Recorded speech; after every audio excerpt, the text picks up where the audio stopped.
Hey y'all, Sarah here at the Heartfully Homespun, and today I'm bringing you one of my biggest homeschool tips.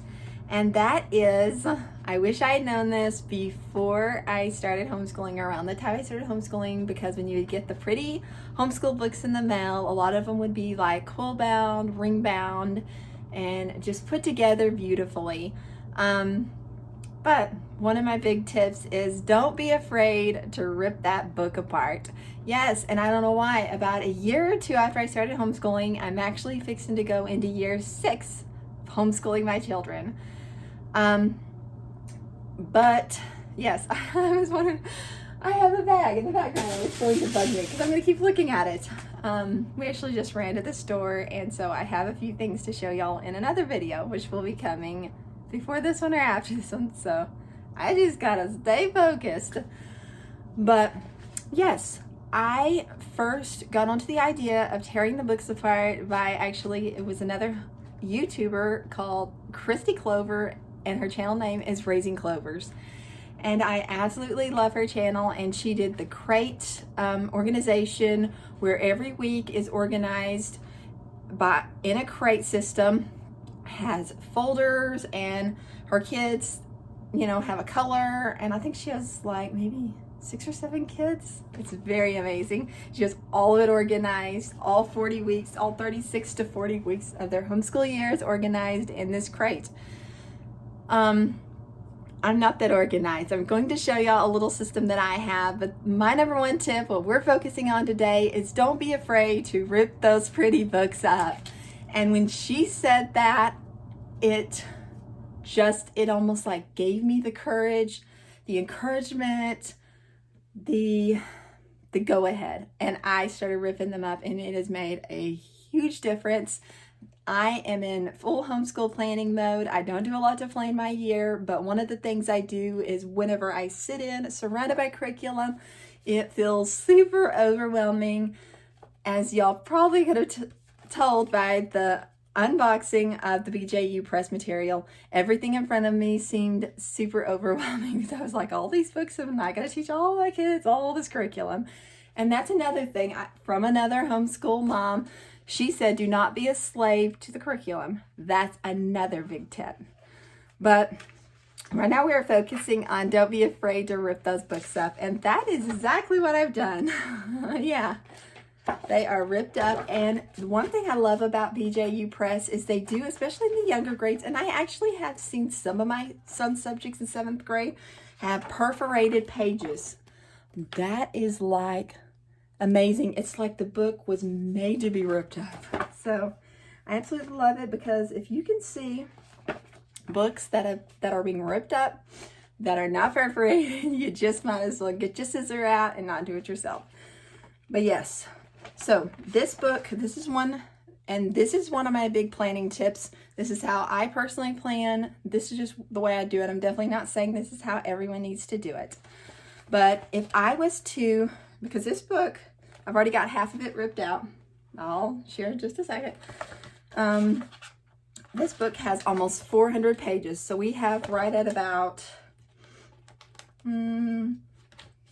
less than 300 left in this book. So yeah, it was a big, thick book. Excuse me. And if I was to set this book like every day, this was my daughter's English for 2nd grade. If I set this book in front of her and we open it up to the page that we're supposed to be on, and all these pages done and whatnot. See, that's what I started out doing to kind of overwhelm us a little bit less. The pages that were done, I would tear out and file it away. But then I found that some of the pages were kind of necessary. So I came up with another system, a little bit of a different system. I have some baskets that I keep all of our homeschool curriculum in, all my teaching books, all that stuff. It's in this closet I have in the front of my house, which I will do a whole tour of. It's not fancy, it just works for us. But what I do is, and I started this, let's say, maybe a year, 2 years, I don't think it was 3 years, 3 school years ago, but at least one. Okay.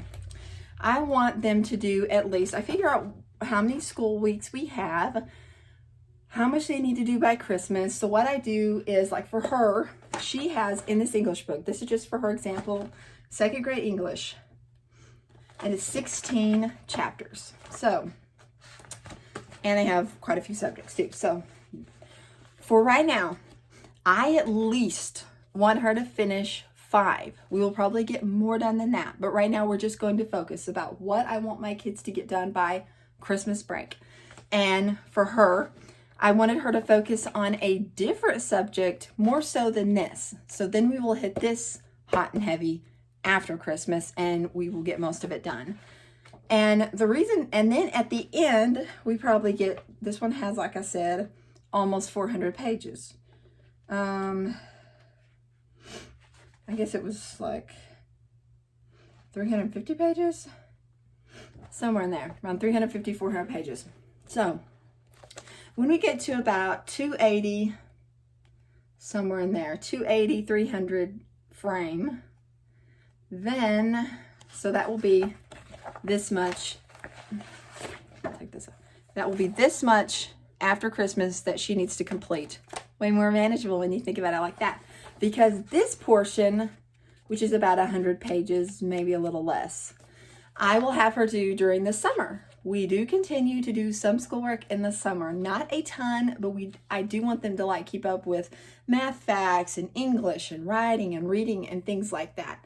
So besides just reading like books and things like that and doing a little writing and coloring, because they just do all those things on their own, then I also want to add in a little math and English as well. And it's not anything rigid or strict, just very go with the flow, get up. Do you feel like doing a couple of pages of English, math, that kind of thing, maybe 3 times a week? My daughter and my youngest, they tend to want to do it like every day. Like it totally does not bother them at all to do school every day. So sometimes we do it on the weekend if we're just kind of at home relaxing and things like that. So, but yeah.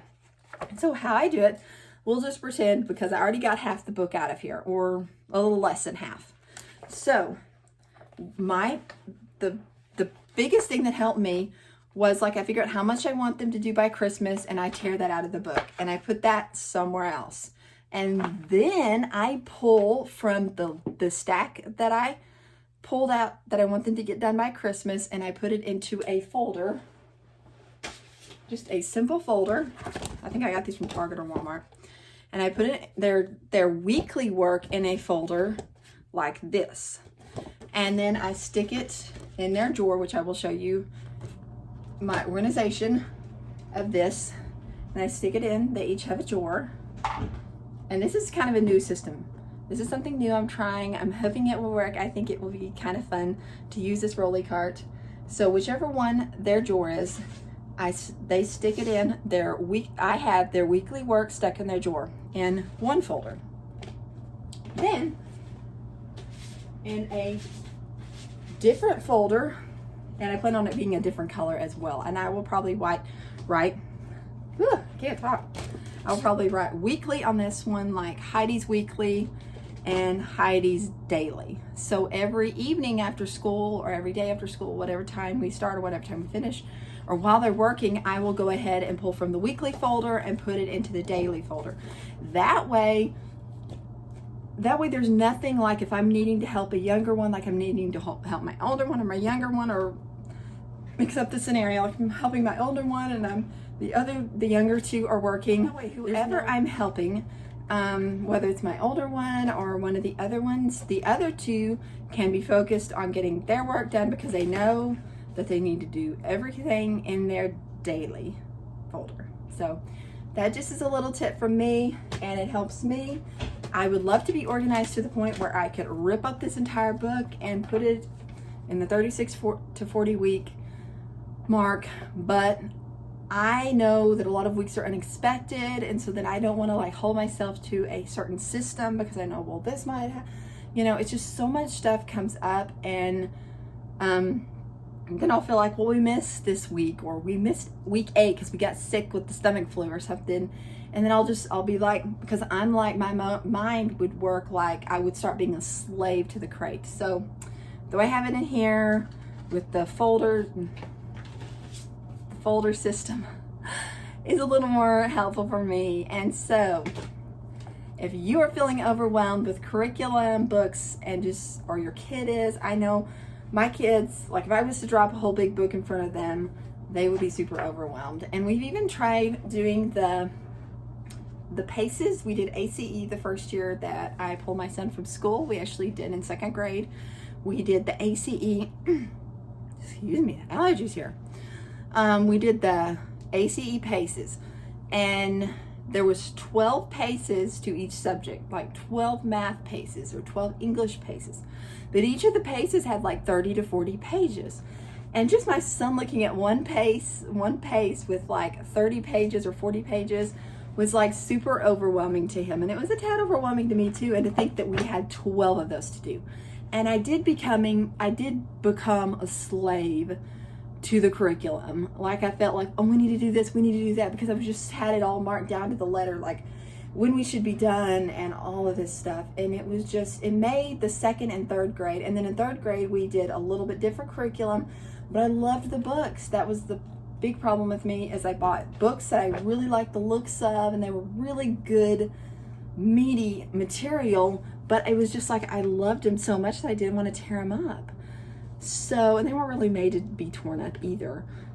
So I went with a different curriculum when he was in 4th grade, and we loved it, and I started ripping up the books, and it was a lot more of a peaceful year, and I quit feeling like I was a complete slave to the curriculum. I quit writing down like, oh, we should do this many pages a day so we can get done at this certain time, because I always strive to be done. My anniversary is at the end of May, and so I always strive to be done with the school year before then, but it doesn't always work, and that's totally fine. But it just keeps me from saying, well, we need to have this much done by this time and all this kind of stuff. And my kids don't know that they have all this to do after Christmas, or almost all of it after Christmas, and it's way more freeing to them. And so that was a long video to say, don't be afraid to tear up your curriculum. Just go in and just rip those books up. I mean, y'all may do cool with keeping them together and all that fun stuff, but I know for me and my family, we get super overwhelmed. And so if you get super overwhelmed, take Christy Clover's advice. So don't be afraid to tear that curriculum right up. And with that being said, I have a lot of curriculum to tear up as well. So I will let y'all go with that. And I hope to see you guys in the next one real soon. Bye-bye.